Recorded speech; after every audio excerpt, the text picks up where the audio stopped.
Deadly Tarantula Girl coming to you from my private serpentarium tonight, as you can see, to bring you a Greenbottle Blue or Chromatopelma cyaneopubescens breeding video. Guys might have recently seen an unpacking video from a male from Kenny Brown, and his male was absolutely beautiful. He had molted not too long ago. You don't want to ever ship right after a molt. It had been a bit. And then his little dude started laying down some special webs, which tells everyone that he is primed for breeding. I did an all call for males, which I actually need a few other males as well. I need Chromatopelma calceatum, Poecilotheria metallica. I need Haplopelma lividum, which I think that scientific name might have changed. Now it's Cyaneopubescens lividum. Costa Rican tiger rump, also known as Cyclosternum fasciata, now currently Davis fasciatus. I did see that somebody commented or messaged me that they have a male that's 3 months mature, and I think that we should go ahead and go for it. You, whoever you are, please comment again or email me at deadlytarantulagirl@yahoo and we'll get that going. I also need mature male munchkin and pumpkin patch, which are Hapalopus species, Columbia species large and small. They look very similar, but one is a dwarf and one's like a little mini dwarf. If you have any of those and you're in the lower 48 states of the US, please let me know. Mature males. And yeah, you can be invited to come into my breeding project, and that would be awesome.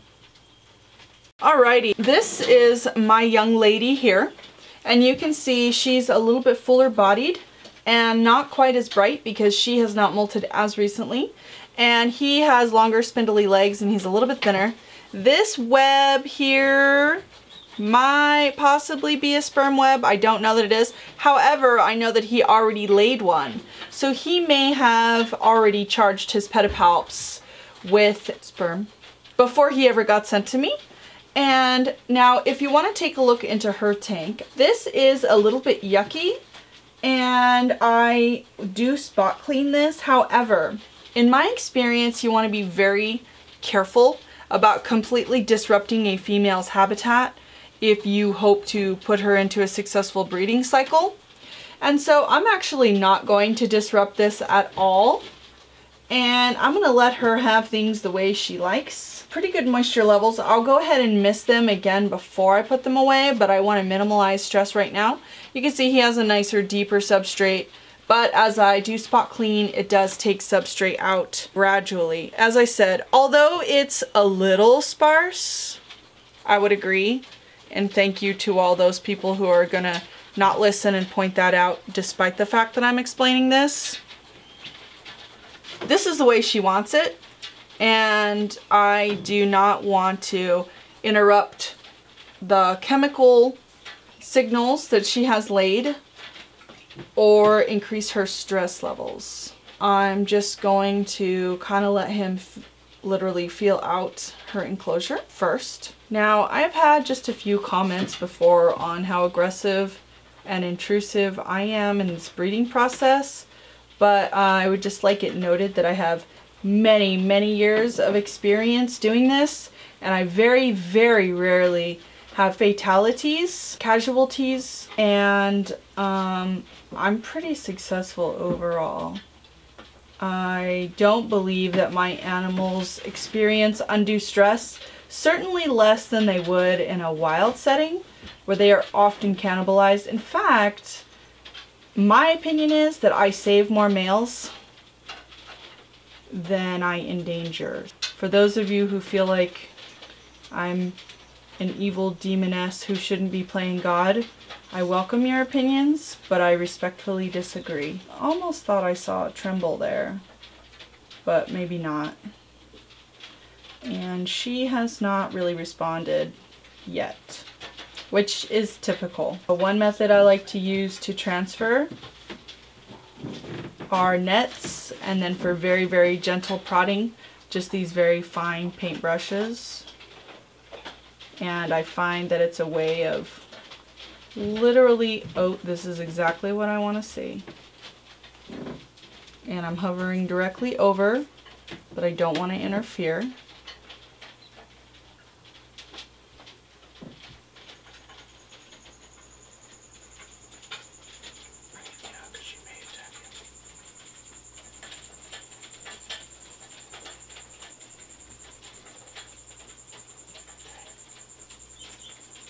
So the fact that she is rearing up is a sign that she is inviting him. He's a little bit scared. I don't blame him. And here we go. Okay, you see how his front legs are kind of trembling? That is a vibration that they use to tap the web, and I'm just gonna back off now. And she's tapping in return, which is saying, yes, you may come in. And hopefully she'll rear up again here in a minute. Oh, this is so beautiful. This is such a beautiful species. It's really incredible to watch them. Hopefully they'll copulate right in front of our eyes. This is definitely something I've never been able to document on video. And I don't believe in my memory this is not something I have observed in person. I have had to resort to cohabitating this species because they would not breed in front of me. Oh, looks like they're in a bit of a lull, and this does happen sometimes. Just gonna tickle his back toes just a hair just to encourage him. There we go. That was funny because he held onto the brush with his toes and it almost startled him a little. He's asking very politely, and she is conversing romantically with him, but yet she's not rearing up the way she did before, so he doesn't really know what to do now.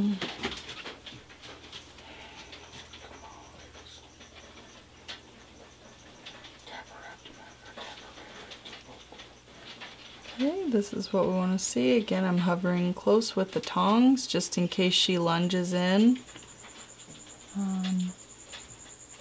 He's trying to back up because she is not rearing, which what you want to see is you want to see them come front to front, and you want to see her rear up so he can lift her up.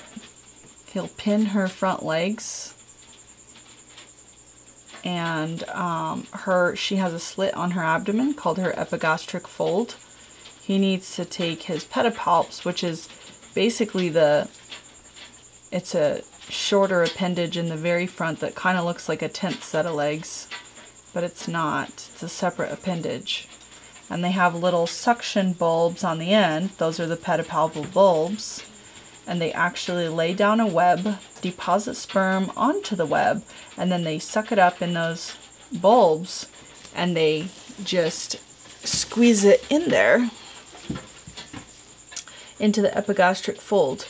I've actually manually lifted up a female before, and then he was able to lock her up. I'm hesitant to do that because this is such a shy species, but I may attempt that if she doesn't make an offering soon. Try to coax her a little bit. Don't want to spook her.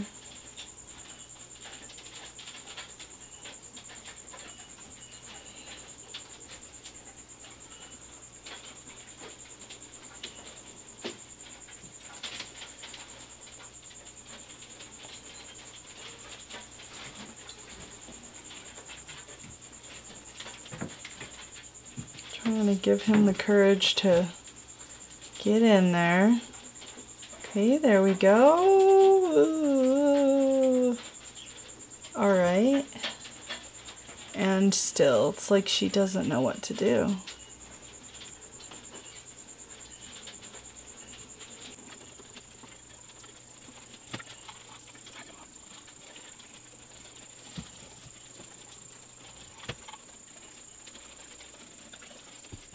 You can try and stimulate them gently is just to blow on them. And on the other hand, you want to make sure that if they are breeding or getting ready to breed, that you, by speaking, don't send wind or vibration over them that's going to spook them or distract them. So I always kind of talk away from them, which is why sometimes my vocals aren't as clear in the microphone in my breeding videos. I kind of lower my tone and I turn my head away, so not to disrupt them.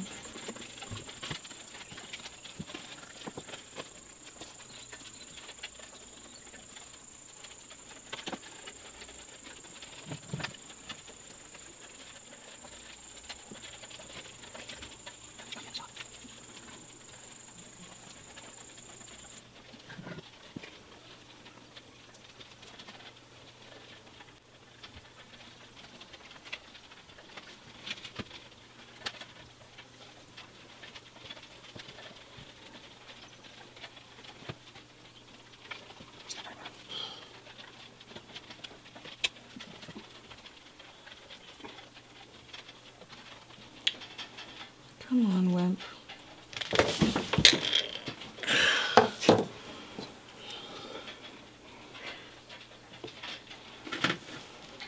Okay, you can do it. Come on. Remember when you were all alone thinking those romantic thoughts? Now's your time to shine. Well, that was super duper interesting. I've never personally observed this species breed. I've always had to cohabitate them, although Kenny did say not only had he lain a web, but that he had been tapping as well. So if you know anything about tarantula breeding behavior, you know that those are signs that a male is primed for breeding. Hopefully we will have an egg sac very soon.